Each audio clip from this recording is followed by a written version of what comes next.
I know what it's like to feel like your life is spiraling out of control and you have to take a pill just to function normally.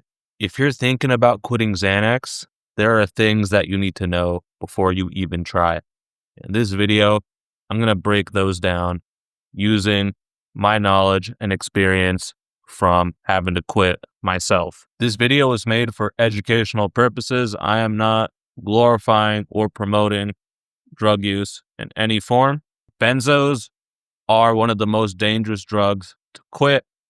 Do not do it cold turkey. Just have to put that out there as a disclaimer. All right, so who am I?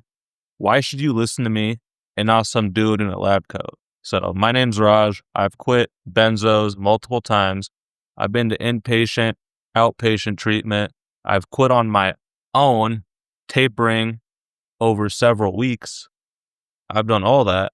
And I've had several legal cases due to being on Xanax under the influence. That shit fucked up my life. So I can tell you how to get off it, how to quit better than someone else using an actual fucking experience. What I realized with quitting and getting back on this drug multiple times is that you have to actually want it for yourself. So there's two main ways of quitting.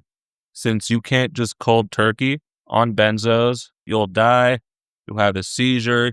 The withdrawals are terrible because you become physically dependent on it. So the first option is treatment, and there's two types of treatment. I've done both of them. Okay, so the first one is outpatient. That means you just go to the facility and you're able to come home at the end of the day. It's less intensive. You have to actually really want it for yourself if you're doing it for outpatient, because you're coming home at the end of the day, so you can still relapse on it. They can help you through it, but since you're not there 24/7 with them, there's a chance, you'll relapse or you'll fail. I do think that the inpatient treatment option is better if you want to go that route, just because they can monitor you 24/7 and you have absolutely zero access to any drugs because you're on their facility, you're on their property, and it is expensive as hell without insurance. Because when I did inpatient, I was supposed to do a 30-day treatment, but they only kept me there for 2 weeks because my insurance cut me off. It was $1,000 a day without insurance at the facility I was at for inpatient treatment. So yes, inpatient is better, but check with your insurance if that's even possible. So the second way is to taper off. And to do this, so you want to know the dose and exactly what you're taking if you can get that information. Because one thing I'll know is from selling drugs for years, a lot of the pills that I would get, they'd be pressed into Xanax, but they would be research chemicals. Years ago, when I tapered off, I was taking 2 Xanax bars a day. So I was taking 4 milligrams a day for 4 or 5 months, right? Every day. And after I stopped working at my sales job, that's when I decided to quit.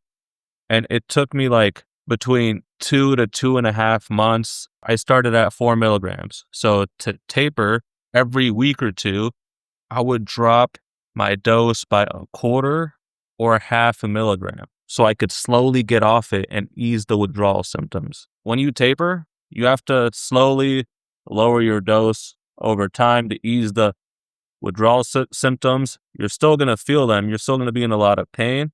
And then at the end, you still have to jump off and go cold turkey and plunge and deal with that shit. I just had to prepare you for how difficult it's going to be. If you go into treatment, it's going to be a lot quicker, but it's going to be more painful because they're giving you their medications and stuff to get off it. So it's different, and they're there to monitor you.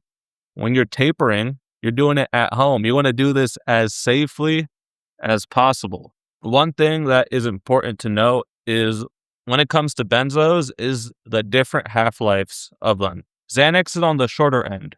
Something like Klonopin is in the middle, and Valium is all the way on the end. That's the longest acting benzo that I know of, and that's also the best one for quitting. You really have to want it for yourself at the end of the day, because I did all these treatments.